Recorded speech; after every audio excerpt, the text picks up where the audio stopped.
Hey friends, Elizabeth here from Plant-Based Bride, back again with another video, and today I'm excited to bring you a new version of, a new iteration of my monthly reading wrap-up.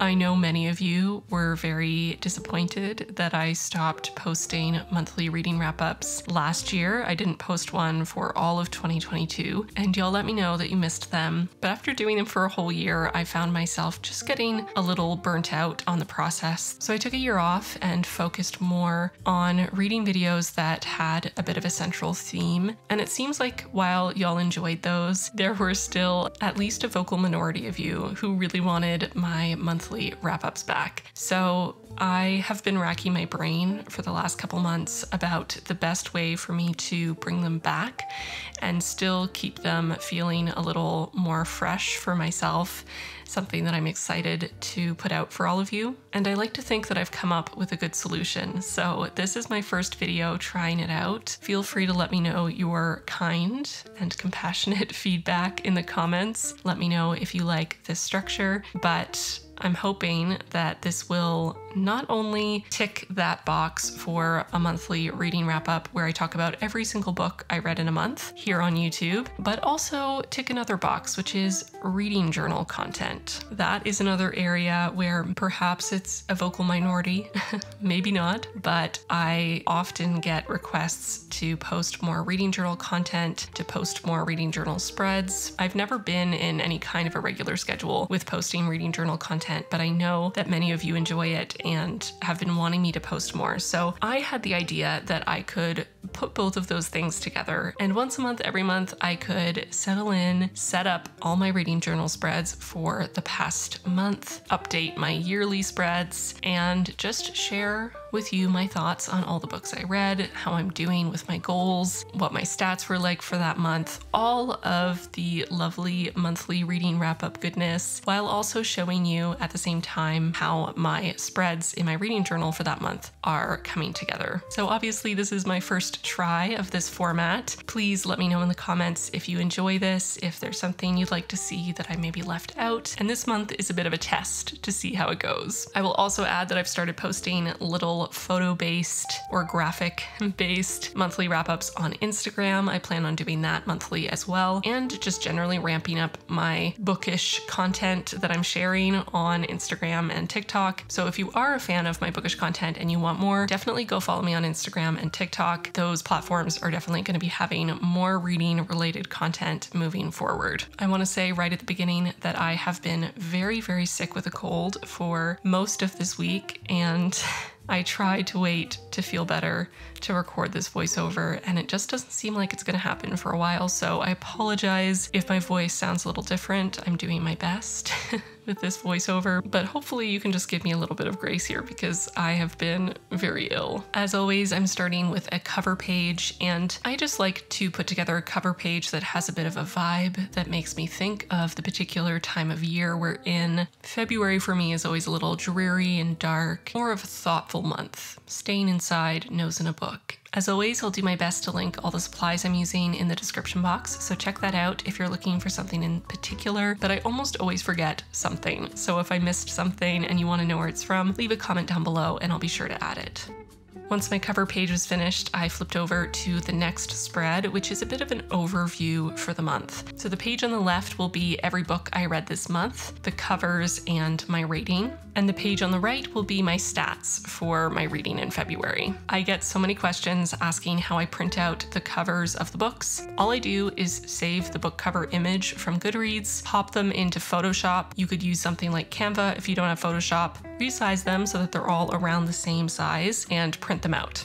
For the stats themselves, when I first started doing stats in my reading journal, I was drawing all of the charts and graphs by hand, but I found that that was very time consuming. So what I've switched to doing is using Canva to make the actual pie charts and bar graphs and print those out to glue into my reading journal. I cut away all of the text so I can write my own, just so it feels a little bit more organic, I suppose. But I find it saves a lot of time to use Canva to make the actual charts and graphs. I've also been asked how I track all the information to plug in to Canva to make the graphs, how I keep track of all the stats essentially, and I use a spreadsheet. That's been the easiest way for me. So let's get into the actual stats for February. I should add that these stats do not include Severina, which is the final book on my overview page. It was our book club pick for February because I didn't actually finish Severina until March. So I'm including it in my February wrap up and in this part of my journal because it was our February book club pick, but because I technically finished it in March, it's not going to be included in February's stats. I know it's a bit confusing, but that's just how I do it. Starting with where I got the books I read, 41.7% are books that I owned a physical copy of. 33.3% were from Libro FM, which is an awesome website and app where you can choose to support a specific small independent-owned bookshop in your area with your audiobook purchases. I highly recommend Libro FM. I'll link them down below in the description box. And 23% from Audible. Moving on to the format of the books I read, 41.7% were physical books and 58.3% were audiobooks. As for the year published, 3 were from 2023, 5 were from 2022, 3 were from 2021, and 1 was from 2020. No older books this month. Moving on to the author's racial identity, 58.3% were Black authors, 33.3% were white authors, and 8.3% were East Asian. In terms of age demographic, 75% were adult books and 25% were young adult. Looking at my ratings this month, 2 were 2 stars, 2 were 3 stars, 3 were 4 stars, and 5 were 5 stars. I read 100% of these books in English, and English was the original language they were written in. Moving on to the author's gender, 91.7% of the authors were women, and 8.3% were men. As for LGBTQIA+ rep in the books I was reading this month, 75% of the books had no LGBTQIA+ rep, and 25% did have representation in one form or another. My top genres this month were nonfiction and contemporary with 3 each. Then I had romance at 2, and then 1 fantasy, 1 speculative fiction, 1 historical fiction, and 1 poetry. And the last stat that I was tracking this month was the author's nationality. 9 of the authors were American, 1 was British, 1 was German, and 1 was Canadian. Again, these stats don't include Severina, which was our book club pick since I finished it in March. Severina is a book that was translated from Spanish, and the author is from Guatemala. I'm also going back and adding my star ratings on the overview page on the left. While I was making these spreads, I was only halfway through Severina, so I was guessing I was going to give it a 3-star, but I really enjoyed where the story went in the second half and also how much deeper my understanding of it was once I did a little bit more research after finishing. So I actually bumped up my rating to 4 stars, which you'll see me come back and amend that later in the video. Now I'm going to move on to the bulk of the spreads that fill up my reading journal, which are the individual book entries, one for every single book I finished. I love to start with a full page entry for whatever our book club book is for that month. Typically, I change the size of the entry based on how much I liked a book and how much I feel like I have to say about it. But for book club picks, they always get a full page because I always have a lot to say, whether they were 5 stars or 1 star or somewhere in the middle, because I spend so much more time thinking about them and coming up with discussion questions and then holding the actual discussion that we have each month on Zoom. I usually have a lot more insight into our book club books just because I put a lot more effort into analyzing them. I love to use tea-stained paper just to add a little bit of a vintage scrapbooky vibe to my spreads, and I love a simple black border around each entry. So I have my book covers here, and I also have a couple extra images that I feel represent the books. Every time I share a reading journal video, I get questions about where I find the images I use. Most of them I find either on Pinterest or by searching the book title with fan art or by searching a specific thing that I know I want an image of. For example, for Atlas of the Heart, the image there is of a sculpture that is referenced in the book. There's a full page image of the sculpture in the book, and it's discussed in the section on grief. So I knew I wanted to get a photo to represent that piece for my entry on Atlas of the Heart because the section on grief was really my favorite part. After the book club entry, I will be moving into the books that I read for my challenge of reading all the winners of the Goodreads Choice Awards. I did make a mistake here. It was the 2022 Goodreads Choice Awards, but I guess my brain hasn't flipped over into the 2023 mode yet. 2021 still feels like last year, even though it's not. So I will have to fix that. I also tend to include a couple quotes from the books that I am reviewing, and I usually write those out with a thicker nib pen just so they stand out a little bit from the rest of the entry that is just my thoughts. So starting with Severina, the quotes I decided to use here were, "It wasn't the first time I had let a bookish impulse carry me beyond the bounds of reason," and "Bookshops are infested with ideas. Books are quivering, murmuring creatures." And later on, I end up adding a third quote, which was, "For a moment, the sound of the siren, which was all I could hear, reminded me of the original sirens, who had the bodies of birds, not fish, and whose song led men to their ruin." So as for my thoughts on Severina, this is a very short novella. It's about 80 pages, translated from Spanish. The author, Rodrigo Rosa, is from Guatemala, and this was my first time reading anything by this author, and I was really impressed. This is a fascinating novella about identity, love, lies, and the power of books. This novella feels a little bit like a collection of dreamlike vignettes centered around our unnamed narrator, who is a bookseller by day and an aspiring writer by night, and the target of his affections, the mysterious Severina, who visits his bookshop to steal an eclectic array of books. This novella is full of literary allusions and double meanings, so many literary references, and also the unexpected need to bury a body. It's both a love letter to the literary and a surrender to the incomprehensibility and vulnerability of love itself. The more I looked into references and did research on this work and the author, and through our 2-hour discussion of the novella at the end of the month, I just developed so much of a deeper understanding of it, and it is so rich with references, it is so deeply layered, and there's so many levels of it that I couldn't possibly understand just not having read many of the books that are referenced or having the context of fully understanding the culture involved for the author and the setting of the novel in Guatemala. I would love to read all of the books that were listed in this novella, and there are many. Because I think it would be really cool to read every single book that was referenced and then go back and reread this novella and see how much more I can pick up having the context for all those literary references. One thing that was a bit of a drawback for me was the narrator's view of Severina, especially at the beginning, but really through the whole book, and it's something we talked about a lot in our discussion, which is just that he is not really interested in her as a person. He's more interested in her as an idea of how she makes him feel, of who he wants her to be. And there's definitely moments of objectification and the male gaze at the beginning, which I didn't love. And I will say that they never felt like they were coming directly from the author. It never felt like the author was condoning the narrator's behavior. It felt like we were supposed to be sort of unimpressed with the narrator as a character in general, but I did want to include that caveat because it definitely made me a little uncomfortable at the beginning, and while I think it was intentional and meant to be uncomfortable, it's something to keep in mind. Definitely a solid 4-star read, and I do feel like if I went back,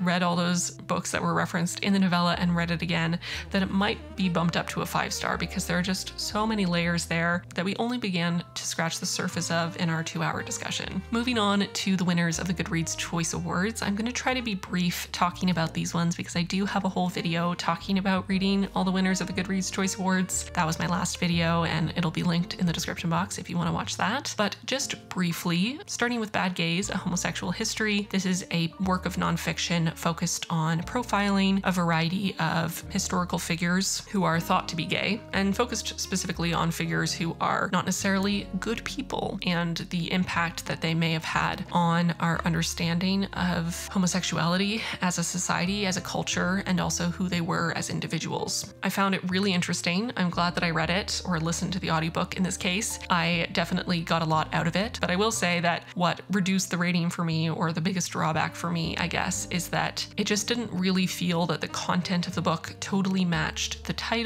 and the stated premise in the introduction, because there were figures mentioned who just weren't bad people. or at least there was no evidence given of them being bad people. And it did feel like as the book went on, the authors maybe started to lose sight of that central idea. I also didn't love that it seemed like at least a few of the figures highlighted were bisexual, and that identity is erased by the framing of the work that's really focused on the idea of homosexuality. And while bisexuals certainly have homosexual attraction, by definition, they don't just have homosexual attraction. And I do find the erasure of bisexuals in this work a little frustrating, I'll say, because the erasure of bisexuality and bisexuals is so common already. And I would hope that the authors would have had a little bit more forethought into how that would come across and do a better job of properly representing the orientations of the people that they were talking about, rather than just shoving them all under the umbrella of being gay when that wasn't the case for all of them. So I enjoyed it, but it did fall a bit short of its potential for me, and I did feel like the message was a bit muddled. Moving on to Atlas of the Heart, I gave it 4 stars. This is my second book that I've read by Brene Brown, and I don't really feel the need to read any more of her work. I do get the feeling that this book was kind of a good overview of what she has done with her career. It goes into 80+ emotions and talks about their definitions and how they relate to other emotions, maybe lesser known emotions. The sections on grief and empathy and compassion were my favorite sections, and really what bumped this up from a 3-star read to a 4-star read for me was the inclusion of the concept of near enemies when it comes to emotions. This concept that there are 2 emotions that are very close within our common consciousness, that as a society we tend to use them interchangeably, but that they actually have very different meanings, that they may actually be opposites or work against each other rather than being as similar as we might think. And I really loved the way she talked about this concept and the examples she gave of it, and it's definitely something that I'm going to take forward with me in my life, and I'm glad to have learned it. So that concept on its own really bumped this book up from a 3-star to a 4-star for me. The 2 quotes I decided to include from Atlas of the Heart were, "Boundaries are the distance at which I can love you and me simultaneously," which was said by Prentice Hemphill, and "Vulnerability is not weakness. It's our greatest measure of courage." Moving on now to a couple full-page spreads for some more of the winners of the Goodreads Choice Awards. This spread is going to have Lessons in Chemistry, which was the winner in the debut novel category, and Tomorrow and Tomorrow and Tomorrow, which was the winner in the fiction category. Again, I'll try to be brief because I do have a video talking about all of these books, but Lessons in Chemistry I really, really loved. I gave it 5 stars. I loved the character of Elizabeth Zott and really enjoyed following her story. The quotes I decided to include from Lessons in Chemistry were, "Your days are numbered. Use them to throw open the windows of your soul to the sun." And "Courage is the root of change, and change is what we're chemically designed to do." This is historical fiction, and it's focused on Elizabeth Zott, who is a chemist trying to pursue a career in chemistry in the 1960s, where women are not viewed as viable options when it comes to serious scientists in the field. And it really follows her story as she tries to pursue her career and falls in love with her soulmate and then loses her soulmate tragically, and tries to pick up the pieces of her life and forge a new direction for herself where she can continue to spread her worldview of feminism and equality and also rational thought and common sense and the scientific method. I really loved it. As for Tomorrow and Tomorrow and Tomorrow by Gabrielle Zevin, this is literary fiction focused on 2 childhood friends who as adults have decided to design a video game together. And it's really at its core an exploration of lifelong friendship and how complex it can be and dysfunctional and messy. I found the characters very interesting and I really loved following their journey. I found the inclusion of the video game design stuff really interesting despite not being a big video game person myself. I just found the creative process really interesting to follow. But the part of the book that really drew me in most and made me love it so much was the characters and their relationships and how complicated they were and messy, and how flawed these characters are, but how real they feel. It's also really beautifully written. There were so many passages that took my breath away, and one chapter in particular that made me sob like a little baby. The 2 quotes I decided to include from this one were, "It isn't a sadness, but a joy." that we don't do the same things for the length of our lives. And my favorite quote of the month, this is what time travel is. It's looking at a person and seeing them in the present and the past concurrently, and that mode of transport only worked with those one had known a significant time. I think this book was extra impactful for me. Reading it when I did, I read it shortly after reconnecting with my childhood best friend, who I have not talked to regularly for about 8 years, and seeing her in person again for the first time and spending hours and hours having a heart-to-heart and sobbing. Just the exploration of a long-term friendship with ebbs and flows, the peaks and valleys, you know, that enduring love, but also that things can get complicated when you've known someone for a long time. And that quote particularly about real time travel being looking at someone you've known for a long time and seeing them in the past and the present concurrently, simultaneously. I just really loved that. I actually sent that quote to my best friend and she agreed that it was very apt for us and our situation. And she happened to be reading Tomorrow and Tomorrow and Tomorrow as well, and she'd also made note of that quote. So I think it was a little bit of the timing being really good for me, but also I just think this is a good book and I really enjoyed it. Moving on to my next 2 5-star reads from my Reading All the Winners of the Goodreads Choice Awards 2022 challenge, which were Gallant by V.E. Schwab, the winner of YA Fantasy, and Call Us What We Carry by Amanda Gorman, the winner in the poetry category. Gallant really pleasantly surprised me. I hoped I would enjoy it because I've enjoyed V.E. Schwab's work in the past, but I definitely expected it to be, you know, maybe a 3-star read, possibly 4 stars, but it definitely blew me away and was an easy 5-star for me. Gallant is a much darker tale than I expected going into it, touching on grief, death, and unraveling in multiple contexts. It was also really unexpectedly poignant and emotional. It's full of the sting of loss and the longing for a place to belong, with a mystery at its center. I really loved Olivia as a protagonist. She is mute and speaks with sign language with those who can understand it. I found her to be really fascinating and I fell in love with her. I was really rooting for her and wanted her to find that family that she'd been looking for. I also really enjoyed the incorporation of her mother's journal into the story, the little excerpts, and then the full inclusion of the journal later on, as well as the full pages of artwork that were just beautifully done. The concept here is really interesting. I love V.E. Schwab's imagination. The world building was really fantastic, and just overall, like I said, really blew me away. I was very pleasantly surprised. The quotes I chose to include from Gallant were, "There is no rest in sleep.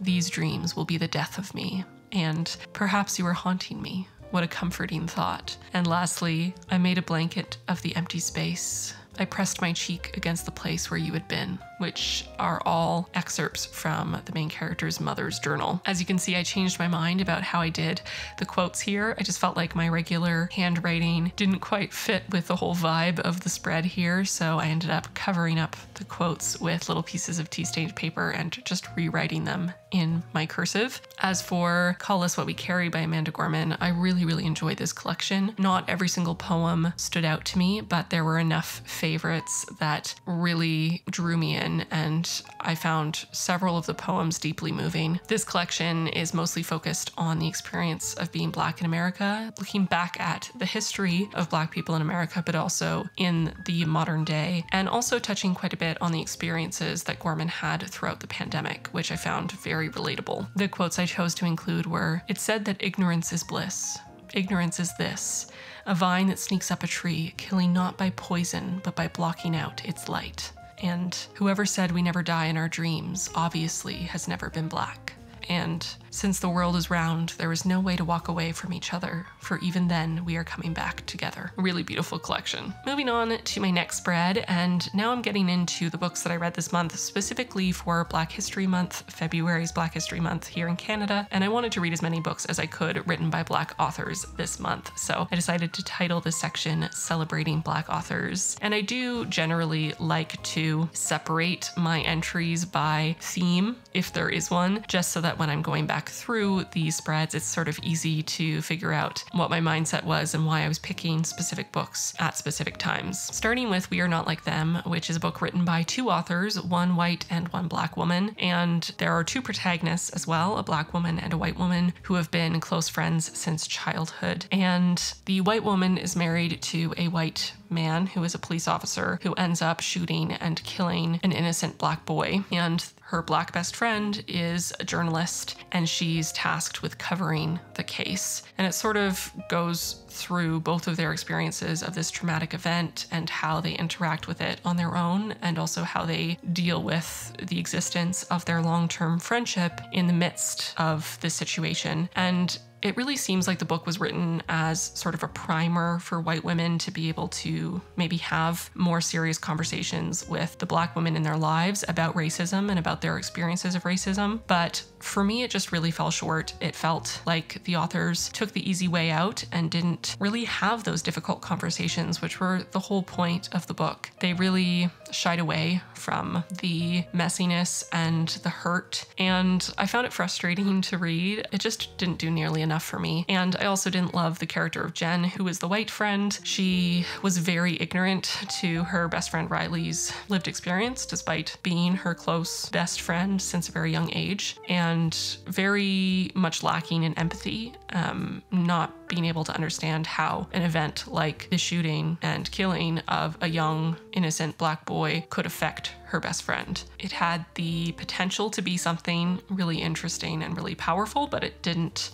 go there. The Survivalists by Kashana Cauley was another one that was a disappointment, unfortunately. This one sounded really interesting. It's a black woman who is a lawyer who meets a guy on a date, gets pulled into his life, and he's a prepper and lives with other preppers. And it seemed like it would be a really weird, sort of strange, oddball book. And I tend to enjoy weird, strange, oddball books, so I was looking forward to it. But honestly, for me, I just didn't really get much out of it. I feel like not a lot happened. It was very repetitive. The characterization was pretty weak, and I just wasn't engaged. I didn't get pulled into the story. There really wasn't much of a story, to be honest. And the main character confused me. The choices she made just never made any sense to me. They didn't have a lot of motivation behind them. So for me, it was a 2-star read. I just didn't particularly enjoy it. Moving on to The Davenports by Krystal Marquis. This is historical romance focused on multiple black women in Chicago in the Gilded Age who are falling in love with the wrong men. And while I enjoyed aspects of this story, especially Olivia's storyline, which was more involved with the politics of the time in terms of Black liberation, I just kind of struggled with this one. It felt pretty repetitive. We had 4 points of view, and each of these 4 female characters had almost identical beats for their romantic relationships. They all had exactly the same conflict in their relationship, which was that they had fallen in love with a man who wasn't appropriate for them in terms of their class, their status, not who their parents would want for them. I feel like I would have enjoyed this a lot more if it had focused on one of these women at a time and explored their entire romantic journey, and then moved on in subsequent books with the other characters, and didn't have enough character development or world building for my personal preference. So I didn't hate it, but I didn't love it. It was 3 stars for me. Moving on to some books that I enjoyed much more and would happily recommend, starting with the wonderful Talia Hibbert, whose books I adore. This is her first YA romance, as far as I know, highly suspicious and unfairly cute, and it was unfairly cute. It was very adorable. The male love interest has OCD, and I found it really interesting to have one of these point of view characters have OCD and represent that experience. I can't speak to the accuracy of the representation because I don't have OCD myself, but it felt like it was respectfully done. I loved that it was a friends to enemies to lovers plot, and then it started off with these childhood friends who were a bit estranged coming back together. Again, possibly just the right time for me, but because I recently got back in touch and reconnected with my childhood best friend, it just really hit me in all the feels, and I really enjoyed it. The female main character's TikTok situation was very confusing to me. Maybe I'm just not of the right generation to understand what was happening there, but all the inclusions of her TikTok stuff just completely drew me out of the story. But I really enjoyed it. The romance was quite cute. I liked both the main characters. 4 stars for me. And the 2 quotes I decided to include were, "You don't have to be special or significant to have value." And "I have this small problem where my feelings leak out of my face and my feelings are often intense," which sound like words that have come out of my mouth many times in my life because yes, relatable. Moving on to the last entry on this page, which is Gutter Child by Jael Richardson. Jael Richardson is a Canadian author, so that was fun. This is a dystopian novel imagining a continent where the white colonizers arrived and decided to enslave the native population and then proceed to institutionalize this oppression through a combination of detainment and what are basically residential schools and work programs where people who were born in the gutter, as they call it, have to work to pay off their debt to society, essentially, for the sins, in quotation marks, of their ancestors for fighting back against the colonizing force to earn their freedom, essentially. And this was a very hard book to read. It's very intense. It covers a lot of important but difficult themes like colonization, slavery, residential schools, the model minority, the myth of the benevolent oppressors, and the ways that white supremacy works to pit minority groups against each other for its own gain. To my understanding, this is aimed at adults, but it did have a little bit of a YA feel to it, which is I think where it fell a little bit short for me, but I did love the characters. I adored our main character. I found the world building really fascinating, and I loved the way that the author was exploring these themes. I honestly think that this book would be really incredible as a read in early high school or maybe even late elementary school to explore a lot of these issues. I think it could replace some of the dustier mainstays that kids continue to read decade after decade in school that maybe don't address these issues head on or at all. This book would be amazing incorporated into the curriculum, so I hope that that happens. If anyone has any ideas about how I could get involved in trying to make that happen as someone who has zero connections to the education system here in Canada other than having gone through it, please let me know in the comments, because I really think that this book could be so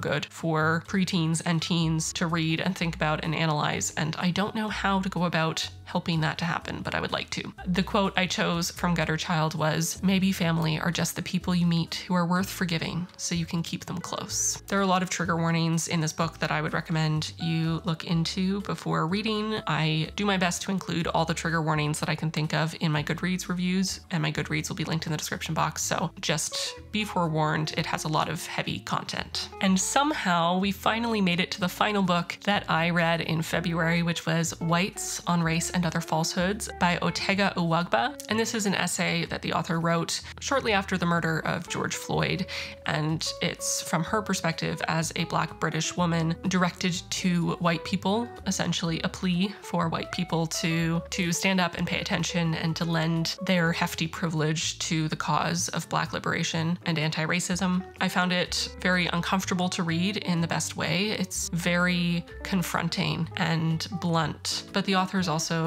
deeply kind and compassionate, and I think this combination of the uncompromising bluntness, sharing the real, true reality of existing as a Black person today, with that level of understanding and kindness to the person who will be reading, is a combination that makes it really effective, I think, and is the reason why I am going to be recommending this to so many people, as well as the fact that it's very short and easy to get through. I think that this essay could make a really big difference. I really think that every white person should read it and would gain perspective from it. The 2 quotes that I decided to include on my entry were, "This is not to diminish their efforts, but it's also time to acknowledge that those efforts aren't going to get us where we need to go. And Black people cannot ourselves abolish whiteness. White people will need to relinquish it." An easy 5 stars. On the right side here, I decided to create just a little bit of a end page, a little summary. I don't always do this at the end of my months, but because I had an extra page left over with no books to fill it, I thought I'd try to make something that looks a little pretty and also shares a couple more stats or little details about my month in reading that I didn't include on my stats page. So now I'm just going to quickly flip back to the beginning of my reading journal where I have all my yearly spreads to update them. So I'm filling in my reading tracker up to number 21.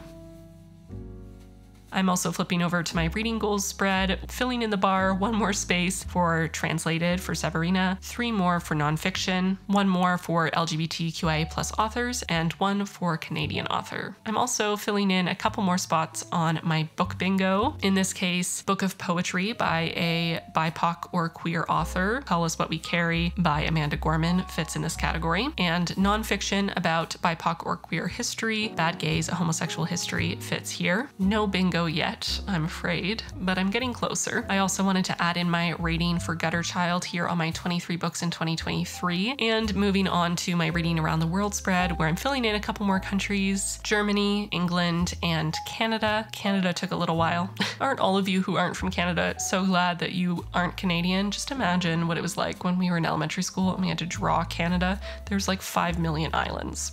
I don't miss elementary school. As of right now, my reading around the world spread is only showing books that I've read in 2023. I think my plan is to use a different color to indicate the countries I read from last year in 2022, but I haven't decided what color I want to use yet and how I want to handle countries that I've read from in both 2022 and 2023. So I'm still thinking about it.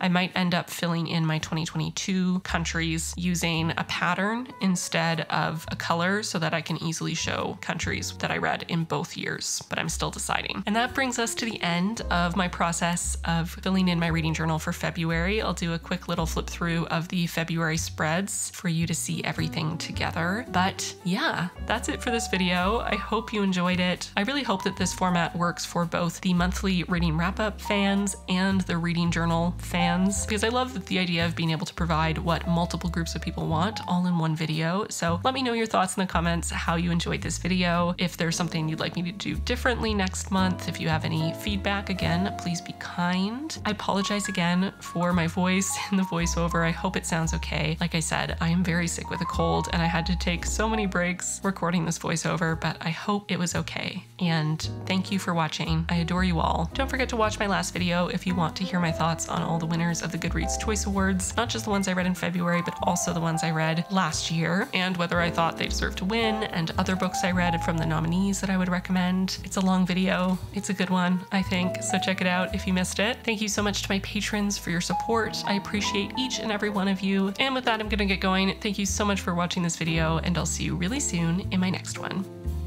Bye, friends.